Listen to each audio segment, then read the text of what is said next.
Republik Indonesia hari ini adalah akan menentukan nasib masa depan politik bangsa. Ya. Anda melihatnya sepakat? Iya, justru tadi saya katakan hampir serupa ya dengan paslon 03. Ketika kemudian paslon 01 ketika bersepakat ya memilih jalur menyelesaikan melalui Mahkamah Konstitusi, kemudian selama proses persidangan 27 Maret sampai 5 April ya menunjukkan upaya yang luar biasa untuk meyakinkan hakim. Nah, saatnya kemudian tadi membangun kesejukan tadi. Itu nampak sekali dengan hadirnya ke Mahkamah Konstitusi. Nah, yang kedua adalah pernyataan-pernyataannya yang hampir serupa, percayakan kepada MK, karena putusan MK ini akan menentukan bagaimana wajah demokrasi kita, menentukan bagaimana arah pemerintahan ke depan dan masa depan politik bangsa. Masa depan politik bangsa. Saya pikir itu masih dalam rangka sebagai sesuatu yang ada di jalur konstitusional. Seruan-seruan, pernyataan-pernyataan yang dimaksudkan untuk kemudian membangun kesadaran pada seluruh pendukung, membangun kesadaran pada seluruh pihak, apalagi amicus curiae ya, itu juga sudah dibuka oleh Mahkamah Konstitusi. Artinya semua ikhtiar sudah dilakukan, semua pihak sudah sebaik-baiknya berjuang di Mahkamah Konstitusi, semua sudah dengan segala daya upaya meyakinkan hakim konstitusi. Tapi sekali lagi karena ini putusan interpartis tadi, putusan perkara sengketa, maka harus MK mengambil keputusan. Keputusan ini tentu tidak akan bisa memuaskan semua pihak. Maka yang paling penting dilakukan adalah bahwa bagaimana kemudian setelah mendengar putusan nanti, kemudian mau tidak mau ya sifatnya final mengikat ya harus kita terima. Nah, kita terima dan disitulah kepekaan dari kemudian para paslon ya, meskipun mungkin tidak puas andai kata siapapun paslonnya nanti putusannya seperti apa, ya bagaimana kemudian memberikan kesejukan kepada para pendukungnya. MK memang berikan tugas, tanggung jawab, kewajiban untuk memutuskan sengketa yang saya pikir ini praktek berdemokrasi konstitusional yang sangat baik, Mbak Adisti. Ini akan menjadi catatan sejarah demokrasi Indonesia hari ini. Kita menyaksikan bersama nantinya sidang putusan sengketa Pilpres 2024. Nah, yang juga menarik tadi sudah Prof Bayu singgung soal amicus curiae. Itu memang sudah ada, kalau tidak salah ada 50-an lah ya yang sudah masuk begitu ke Mahkamah Konstitusi, tapi hanya belasan yang kemudian sebelum tanggal 16 April, sebelum jam 4 sore. Apakah seberapa besar pengaruhnya amicus ini atau sahabat pengadilan ini untuk memberikan pertimbangan ataupun keyakinan kepada para hakim untuk memutuskan sidang sengketa Pilpres ini, Prof Bayu? Pertama ya, meskipun karakteristik perkara sengketa Pilpres ya dengan pengujian undang-undang itu berbeda, tapi harus diakui meskipun sengketa Pilpres ini sifatnya interpartis, adversarial, ada pihak yang berhadapan, pihak yang kemudian beradu kepentingan, tapi dimensi kepentingan publiknya kan sangat besar sekali. Kenapa? Karena pemilu itu adalah tunduk pada hukum publik. Tunduk bahwa kepentingan ya publik ada di sana. Bagaimana kepentingan demokrasi kita, kepentingan negara hukum kita, kepentingan penyelenggaraan pemerintahan selama beberapa waktu ke depan.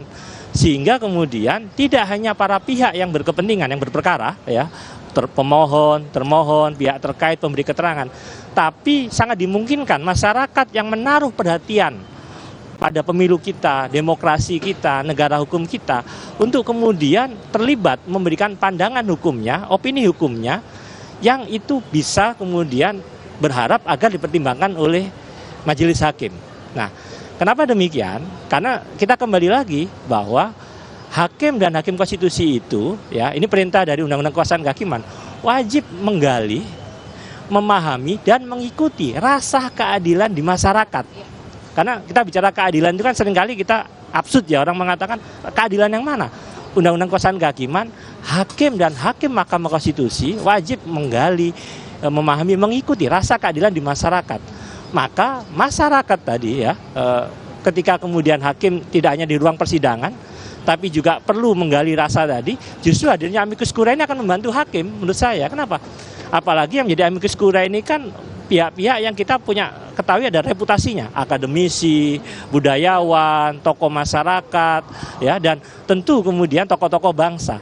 Meskipun kemudian dia bukan alat bukti, ya, bukan masuk tujuh alat bukti, tapi sekurang-kurangnya dia akan membantu keyakinan hakim tadi. Karena kan hakim dalam memutus perkara itu tidak hanya berdasarkan alat bukti, tapi keyakinan. Nah, keyakinan tadi salah satunya adalah memahami nilai-nilai yang berkembang di masyarakat. Nah, saya pikir ini praktek baik meskipun tidak diatur dalam Undang-Undang MK, tidak diatur dalam peraturan Mahkamah Konstitusi tentang tata cara beracara bicara sengketa Pilpres, tapi ini adalah praktek baik yang dipraktekkan MK. Jadi saya katakan, keadilan proseduralnya itu MK sudah berikan bahwa semua pihak bisa untuk berpartisipasi, salah satunya adalah melalui amicus curiae. Termasuk juga kalau kita lihat kemarin juga kan Ketua Umum PDI Perjuangan Megawati Soekarno Putri juga bahkan mengajukan amicus curiae itu menggunakan tulisan tangan. Iya. Apakah ini juga akan punya pengaruh cukup? Iya. Kita sekali lagi tadi saya katakan kita apresiasi ya bagi para pihak yang menjadi sahabat pengadilan terlepas apapun posisinya ya, standingnya ya, sikapnya. Kenapa? Karena kan berarti mempercayakan jalur penyelesaiannya melalui Mahkamah Konstitusi. Kita harus lihat Ibu Megawati adalah tokoh politik bangsa ya, yang punya kekuatan politik yang juga tidak bisa kita anggap kecil begitu ya, memilih menyelesaikan melalui MK ketimbang jalur di luar Mahkamah Konstitusi. Saya pikir kita harus mengatakan kita apresiasi tokoh-tokoh bangsa yang memilih menyelesaikan melalui MK ketimbang jalur di luar Mahkamah Konstitusi. Tapi sekali lagi bagaimana isinya, apakah kemudian dipertimbangkan atau tidak, itu adalah otoritas hakim. Tapi sekurang-kurangnya MK sudah membuka jalan bahwa para pihak di luar pihak yang berperkara yang memang punya interest ya, punya perhatian terhadap dimensi perkara publik ini karena menyangkut demokrasi bangsa ya, menyangkut negara hukum dan sebagainya.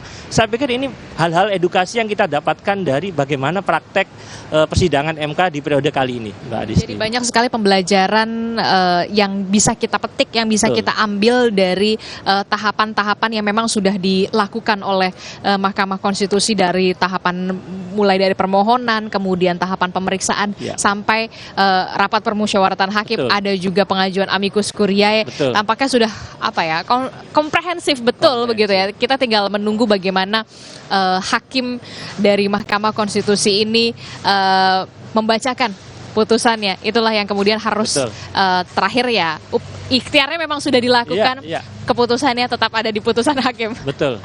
Nah, itu yang menjadi yang kita tunggu-tunggu bersama juga dari pemohon 1 Anies Baswedan dan juga Muhaimin Iskandar juga sudah tiba untuk menyaksikan mendengarkan pembacaan sidang putusan sengketa Pilpres 2024. Sebelumnya juga sudah ada Ganjar Pranowo dan juga Mahfud MD. Jangan kemana-mana karena sebentar lagi akan kita nantikan pembacaan putusan sidang sengketa Pilpres 2024 tepat pada pukul 9. Tetaplah bersama kami di Breaking News Kompas TV.